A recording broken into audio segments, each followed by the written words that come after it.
Запеца е пушката. Помощ! Помощ! Помощ! Я? Не е Колю китаец. Гърна. Приятели, съжалявам много. Аз работя като пощальон, обаче Колю китаеца ме заплаши, че дойде да ме би и да ме забремени. И затова си взех пушка да го гръмна. Ама и сега като гръмнах и тук един патрон, боя и оцелиха на мишка.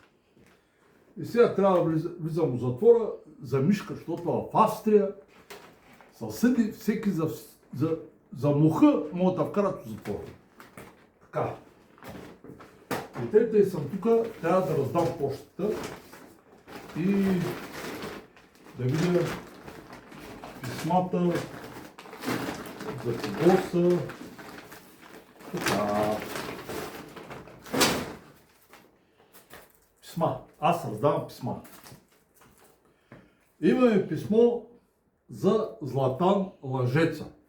Един Златан, който си продал апартамента, изял го, изпил го и сега обвинява Ивелин Михайлов, като разправя, че Златан, като си изял и изпил парите, разправя, че Ивелин Михайлов му взел парите. Така, имам да дам писмо за Пецата Мангасара. Един сигарин, един чалгаджия, дето подскача там, пее някакви песни. Знаете го, един умрел гъс, един царев. Имам да дам едно писмо за Тодор Исаев, убиеца, убиеца, убиец. Той е убиец, тъп убиец, тъп. Има писмо и той. И има един Русанов измамник. Той е измамил само гаргите в Лондон не могат да измами, защото те летят много да високо. Ако гаргите летяха малко по-ниско, ще да ги измами и тях. И на последно място имам писмо за шофьора дападжията Пешо Тъпото. Знаете ли го Пешо Тъпото?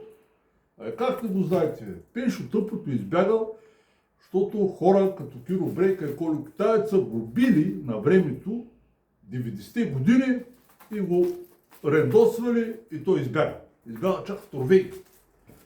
Стат занимавам аз, рапъра Венко. Йо, аз съм Венко, почтата на бати Венко ще раздам и ще правя пари и пачки. Йо,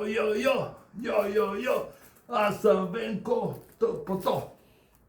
Но, сега да ви обясня, понеже наскоро правих едно видео, карам Колю Китаеца да си покажа апартамента, той не иска, аз ще покажа моя апартамент. Понеже ме хващате в моя хол и в моя апартамент, ще ви обясня сега за какво става въпрос, защото аз съм много богат човек. Така, елате сега. Това ми е хола. Хола има гондола. Това е кухнята с трапезарията. Баня. Кухня с трапезария. Обаче банята. А тук ми е спалнята. Тук ще приютя Пецата, Златан, Исаев, Пешо и ако се появи Бухала от Германия, него ще го приютят. А това е ми гардероба. Това ми е гардеробната, това ми е багаж. Имам яйца. Тук имам багаж много. Багаж. Гладни кучета, какво знаете ви? Имам много багаж. Прясно мляко. Жена ми пила прясно мляко, тайно изкрила кутийката. Имам друго.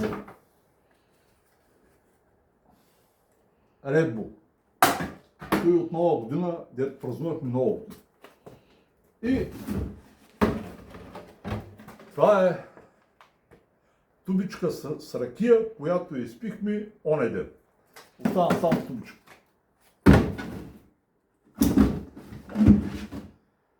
Това е мезето. Ама той и то свърши. Сега, поне съм голям рапър, да изпълня една песен и да обясня първо, да посветя, да си оставя почтата, защото ще ме арестуват, ако не ги раздам тези писма, после мен ще ме арестуват. За всички душички изгубени от Бога, елати при мен, бати, Ванко да ме направи бизнесмени, важни тарикати, аз бях сам в нощта и дядо Господ ми помогна от една мъгла. Ха-ха-ха, аз съм Венко, тъпото едно, дядо Господ ми помогна с едно в газа и ме направи известен рапър, йо-йо-йо. Слушайте, бати си Венко, станете духовни лица, спрете да вземате линии насам, вземайте ги натам. А линията не е задължително да се удари на страни, може да се удари и нагоре.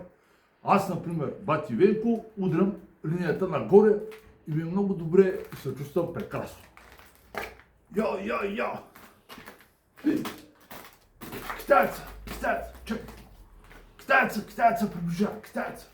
Сега ми се обадиха по телефон, китайца приближава. Китайца идва! Китайца! Къде е китайца? Един китаец!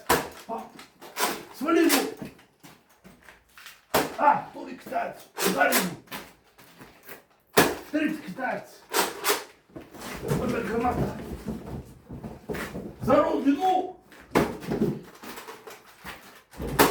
Четвърти китаец! Засечени пушката! Те много китайци! 1,5 милиарда китайци! Мои приятели! Трябва да се справя да ги избия, защото са заобиколили цялото село. Тук в Австрия живее в едно село. Китайци го заобиколили, заобградили, дегазирали са. Идват да ме издат. Нямат какво да едат. Видели са в мене по-пълничък, те шопар. И решили да ме хапнат пере. Китайците идват. Крийте се, бягайте, братя. Ако не, пускайте жалби в милицията. Ако полицията не е избягала и тя, пуснете жалби там. Ако избягала, вземете си по една пластмасова пушка и се сражавайте. Китайца.